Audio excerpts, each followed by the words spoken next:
there. Welcome to Empowering You with Cynthia Fontaine. I am so excited to be here, and I am so excited that you found me. This is a brand new show that I'm so happy to launch, and I hope that we'll get many viewers on it. And this show is about you. As we are beginning to close 2024 and going into 2025, there are so many people that are having so much stress, being unsure about what we're coming into. And so I thought this would be a really good time to go from the normal media to here with you so that I can reach more people to help you in your everyday life. And so I'm going to talk about a whole bunch of things in this show. I'm going to invite special guests on, and I can't wait to share that all with you, which I'll talk more about at the end of what you can expect. So stay tuned. How I'm going to start the show is this is going to air around the winter solstice, and we are in the holiday season. I want to talk about the light and the spirit of light. And no matter what culture or holiday you celebrate, whether it is Christmas or the solstice or Yule or Hanukkah, or Kwanzaa, it's all the season of light. And we bring lights out. We bring the candles out. We bring the fairy lights and the Christmas lights out and the holiday lights. And it goes back for many, many, many thousands of years, this celebration of light. Because as we are approaching the solstice and into the solstice, we, of course, are going into the darkest time of the year. And so we celebrate by bringing light. And I want to share with you a couple of different celebrations that you can do through the solstice this coming up week and weekend, and even beyond that, because here in New England especially, it stays dark for a long time, right? Where we have really short days. And some of those rituals you can do are to light candles. Now, they can be battery-operated candles if you're in an apartment or a condo where you can't have candle lights. It doesnto have to be an open flame. It can be candles like this. You can do things like, another thing I like to do, you can add fairy lights. Some other things I like to do at this time of year, especially, is do sort of clearing rituals. And you can do that in so many different ways. You can use crystals to clear, where you can set up a crystal grid. And I can't wait to share the guest that I have who will be coming up, who loves crystal grids. And you can burn sage or Palo Santo. There's a number of different herbs and things you can burn. You can burn incense. One of my favorites is copal if you want to do clearing. It really clears out the junk in your environment in the air, and it really helps, especially because we are in the holiday season, things can get a little dicey with family, sometimes friends as well. And so when that diciness happens, clear it out.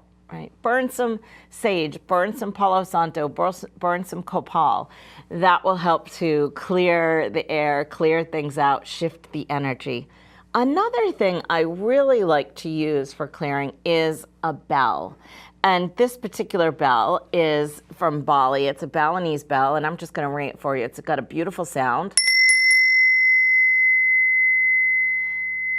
And I go around the whole house or my office with the bell to clear the area. The vibration and the sound of the bell pushes things out. It's really a wonderful way to do that.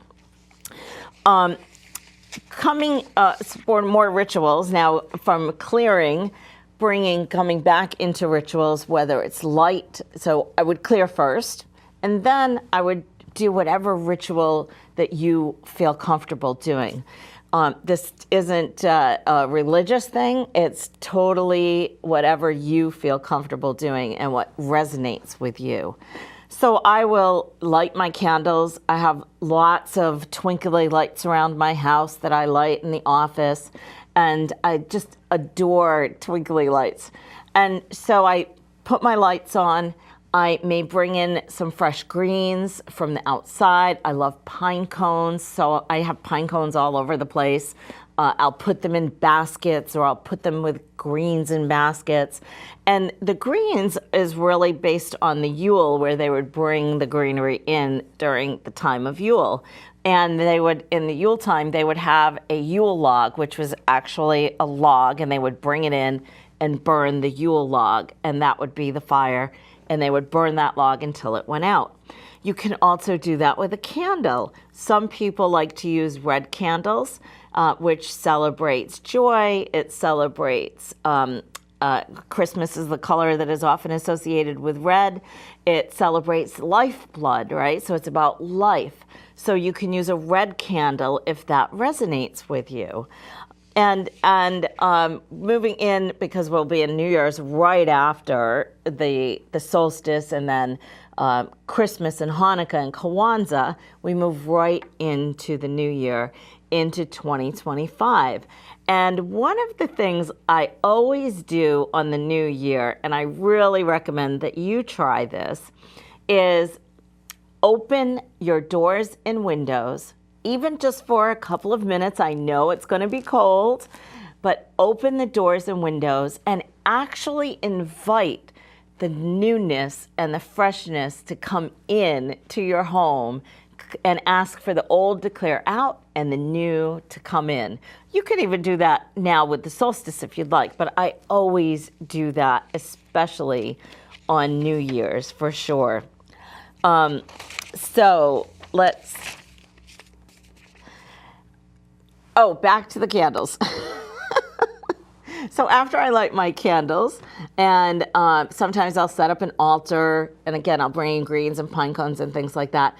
I'll sit and close my eyes and take a few deep breaths and really get grounded and clear myself.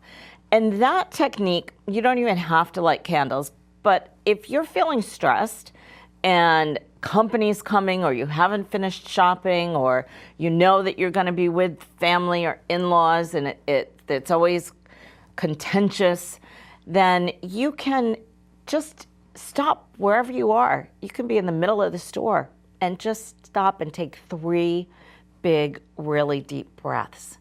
That will help to ground you, to center you, so that you come back into a moment of peace, because we can find that peace in our hearts no matter what's going on in the world around us.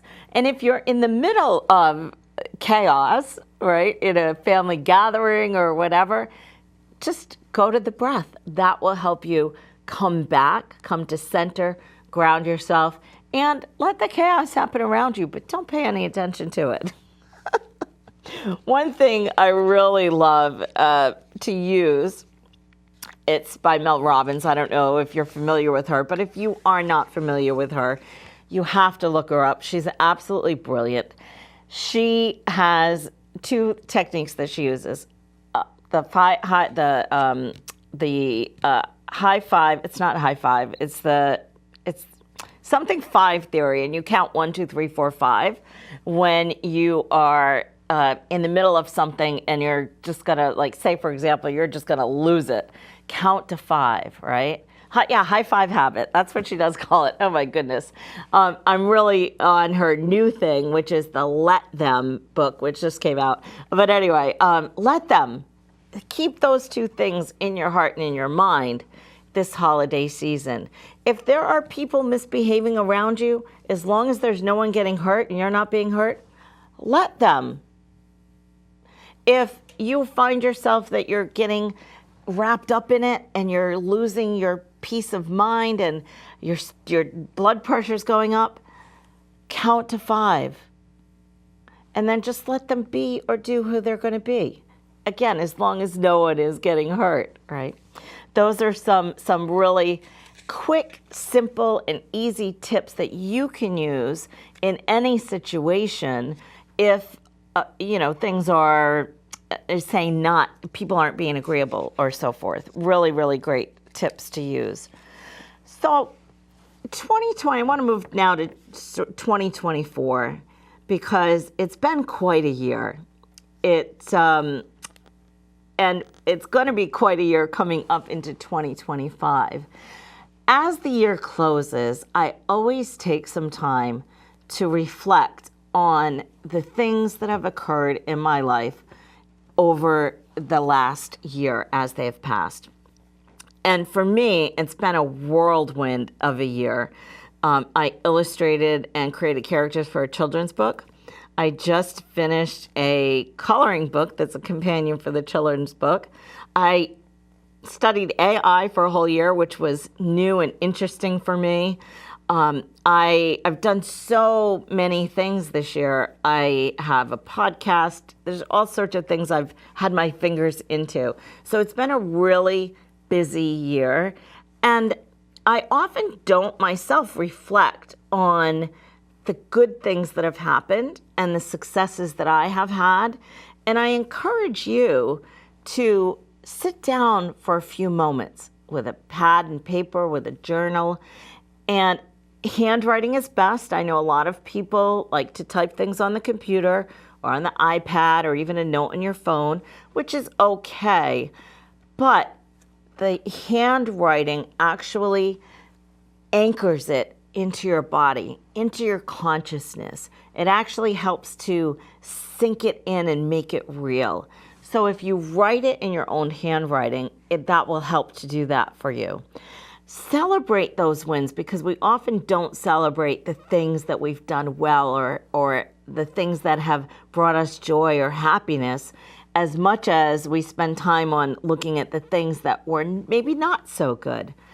So take this time in this last couple of weeks in 2024 to really honor and celebrate the things that have been good in your life this year, that are for you to celebrate. And it can be something really small. It doesn't have to be a gigantic accomplishment or success. And so don't overlook the small things as well. Maybe you perfected a recipe, and that could be it. Maybe you made more time to spend with your kids or grandchildren or people that you love. That's a win for many people. So really think about those things in a sense where it doesn't have to be big. And then once you've spent some time with that, and really honored your wins and your successes and the things that have brought you joy and happiness, then I'd like you to look at 2025, which is coming, which is so many people are really struggling because we don't know what 2025 is actually going to look like. Astrologically, it shows that it's probably going to be a pretty challenging year. And that is one of the big reasons why I decided to come and be here with you, so that I can help give you and support you through this next year especially. And so as we go into 2025, really get clear about not just what you want. Say, for example, a lot of people do vision boards, which is fabulous. I do vision board workshops myself. And you want to also think about more importantly, how do you want to feel in this up and coming year, 2025? Because there can be chaos all around you, but you can be in joy, right? And we actually are coming into two parallel timelines, one of fear and angst and disruption, and one of joy and happiness and peace. And so which timeline do you want to be on? Where do you want to live? How do you want to feel coming into 2025? And also, what things do you want to bring into your life? What would you like to manifest? Because manifestation actually happens not in writing things on a paper or even putting pictures on a vision board. It happens from the feeling that you really are attracting it to you. Right? And so we will get into vision boards and manifesting in the coming weeks, or in January for sure, which I'll be excited to bring that to you. But start now as we're closing this year and moving into 2025. Really get clear, spend some time and sit down, be quiet with yourself through all the chaos that's going on, at this time of year and make a point to figure out, how do I want to feel next year? What things would I like to see happen as we move into this next year? And all the outside noise, the news, the uncertainty of things that are going on, don't let that become a factor in your vision, in how you want to feel in 2025. Just push it aside, right? Close the door on it and sit down and take some time to see how you really want to feel. Honor yourself for that. And then you could even share that with your friends, right? You could have a little party. This is a great time of year to get together with friends with no pressure. Invite some friends over. Celebrate the light. Have a potluck. And do a little going around the circle. You could use a talking stick, or I have a selenite stick here, which is a big crystal that also is clearing. It helps clear energy. You could pass around a stick, and everybody gets a turn to share how they want to feel and what they would like their 2025 to look like. So as we embrace all the uncertainty, because if we try to fight it and push it, it just gets bigger and bigger. The best thing that we can do at this time is to remain steady and calm. You can have your moments, we all will, I know I do, but come back to center. Come to that breath. Come to the place of knowing that even if things get really crazy, we've seen crazy before, and we can get through whatever 2025 brings. Now, don't get me wrong, it's not going to be all crazy. There are going to be some beautiful highlights as well. There's lots of opportunity for advancement in science and technology and in medicine. And as we are coming now we've just actually come into the age of Aquarius, that all shifted in November, we're going to see those things advance so much more rapidly. So there's going to be wonderful things like that come into play as well. And take the time to bring in the moments of joy and beauty into your life. Don't let life get so busy or be so stressed or worried about what's going on in the outside world that you're not making time for you to have those joyful moments, those peaceful moments in your day, in your life. It doesn't take long, I have so many people that come to me that say, I can't meditate, because I do recommend meditation to everyone. The thing to keep in mind is people think that during meditation, your mind has to go quiet. Your mind never goes quiet. That is a myth about meditation. Everyone can meditate. The key to meditation is the small, tiny gap of silence between the thoughts as they come into your mind. And so take a moment, take 5 minutes and do a meditation. It doesn't have to be long. A good 3-minute meditation is better than a terrible 20-minute meditation. But take that time for you and for the ones that you love around you, because it will help shift relationships, believe it or not, just by doing some deep meditations. So I encourage you to, again, reflect on this year, what this year has brought, and you can include the challenges as well, but I really like you to focus on the positive things that this year brought for you, because the law of attraction and manifestation is attracted to how we feel, what we put out, and if you focus on the terrible things that happened, then you're going to find more of those things coming into your life. That's how the law of attraction and manifestation works. So you want to focus on those things that really were positive in your life, no matter, again, how big or small. And one thing I like to do when I do have a success, I've completed a project, or I feel really good about something that I've done, I will celebrate somehow. It might be that I'll get scallops. I love scallops. Oh my gosh. Right? So I might treat myself to a special dinner, or I might take an afternoon off from work and just go play. It doesn't have to be something that costs money. It can be something that's free, but it's important to take time to celebrate our successes and our wins. Celebrate the things in your life that are good, because we so easily bypass that. So I'm going to pick a card. This is from Colette Baron Reed's Wisdom. Oh, there goes a flyer. Wisdom of the Oracle deck. And this is one of the decks that I use regularly. I am certified as a trained Oracle card specialist through Colette. I actually have tons of certifications, which I'm not going to bore you with, but I do a lot of different things. I am a psychic medium. I'm a teacher. I'm a double Reiki master. I'm a full spectrum healer. The list goes on and on again, on and on and on. And I don't want to bore you with those things, but I would like to pick a card for you. This is going to be the energy of the solstice and this holiday season over these next couple of weeks. And I shuffle and then I fan until a card just easily comes out, and there it is. Oh, okay, this is a good one. Change in the wind.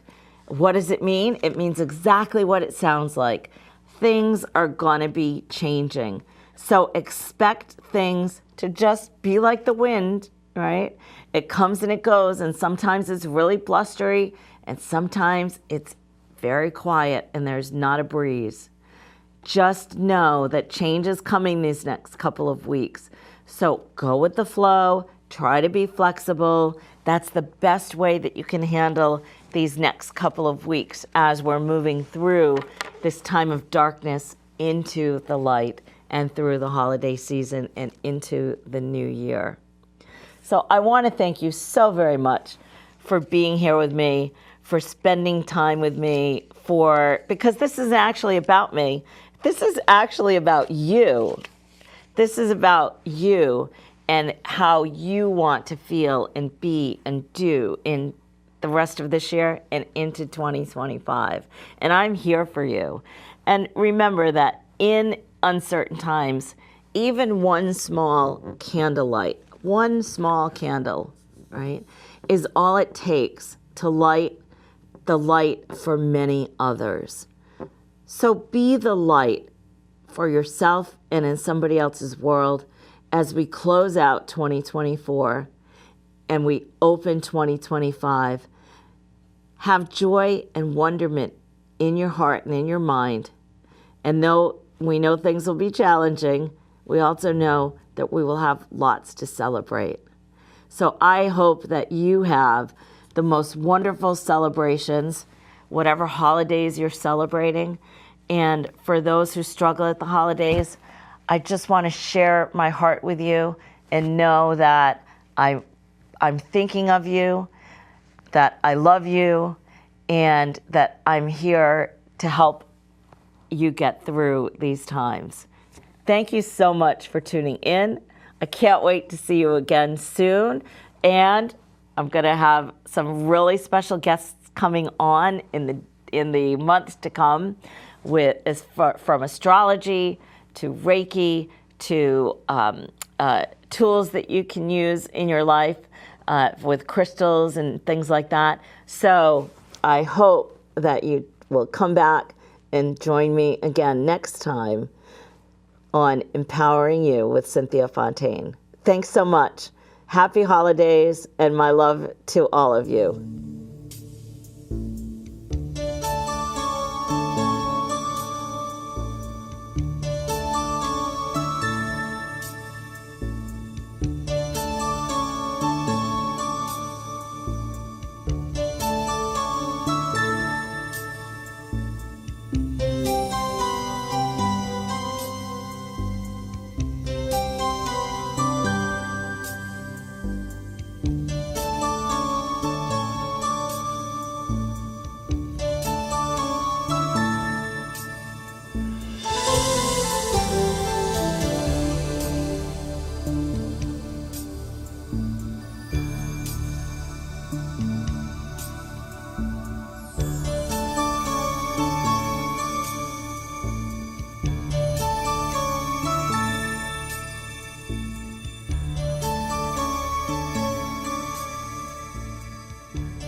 The Newport Navy Choristers is a local choral group associated with the military that raises money for local 501c3 organizations. If you would like to join us on our journey and learn more about us or become one of our sponsors for a concert to benefit your organization, please visit us at www.newportnavychoristers.org.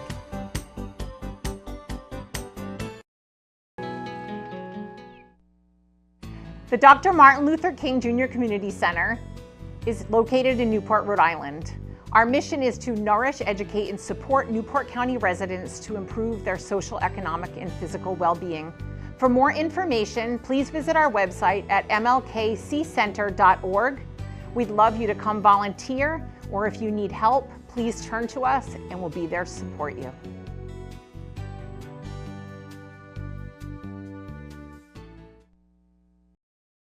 Adoption Rhode Island is a private nonprofit organization dedicated to improving outcomes for children, youth, and young adults in foster care by finding families or other permanent connections. We also provide support service, counseling services for this population. If you're interested in learning more about adoption from foster care or about our support services, please contact us at 401-865-6000 or visit our website at adoptionri.org.